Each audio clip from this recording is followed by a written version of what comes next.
So this is my current mirror, and I want to change it to this Royal Enfield one. The has this new one, which gives you a little extension. It goes a little wide, and I think it will be very helpful to get that extra inch width, so it can come parallel to the handlebar. So sometimes what happens is with this mirror, because it's not parallel to the handlebar, you see your own shoulders and you don't see behind it. So that extra 1 inch width will be helpful. So I'm gonna start uninstalling the first one, and this is the right hand side one. You can take the rubber jacket off and use the 14mm tool they given within the tool set. Alright, lefty loosey, same thing, and then I think all you need to do,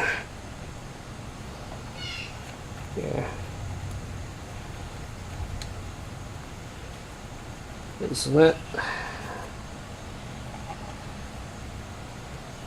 Oh, yeah, it's the right side one, it's reverse threaded.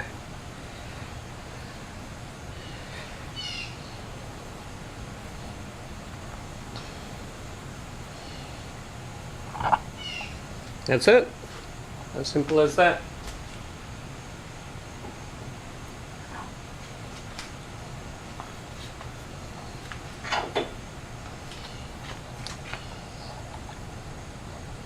So keep this nut all the way up. Start threading this in. There you go.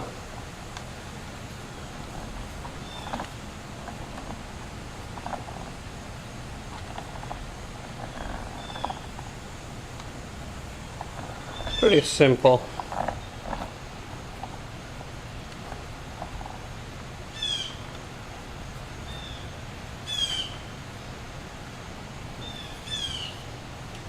This is one of the most easiest assembly. I want is just to orient on this side. So take a little. Okay, there you go.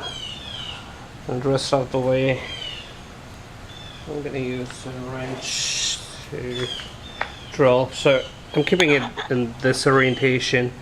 So when you bend the mirror on, you go this way, keep it parallel to the handlebar.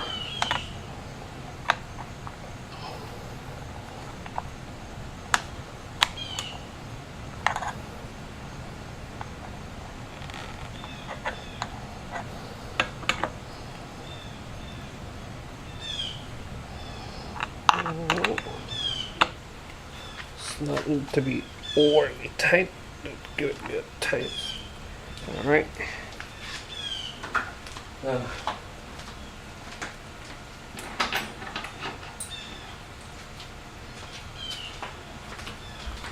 Next step, loosen this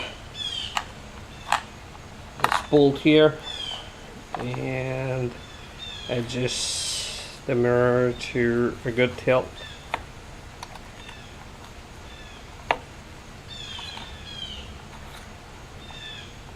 It's good height for me. And you can use the Allen wrench that's included in your Royal Enfield toolkit. Don't forget to take the plastic out.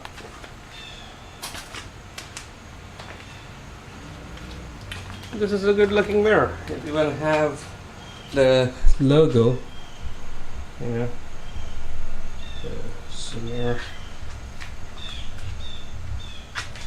That's a Royal Enfield logo on the back. Looks good.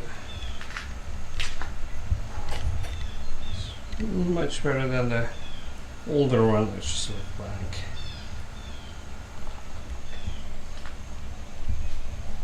And this has a ball joint there, so you can tilt it to whatever angle you want.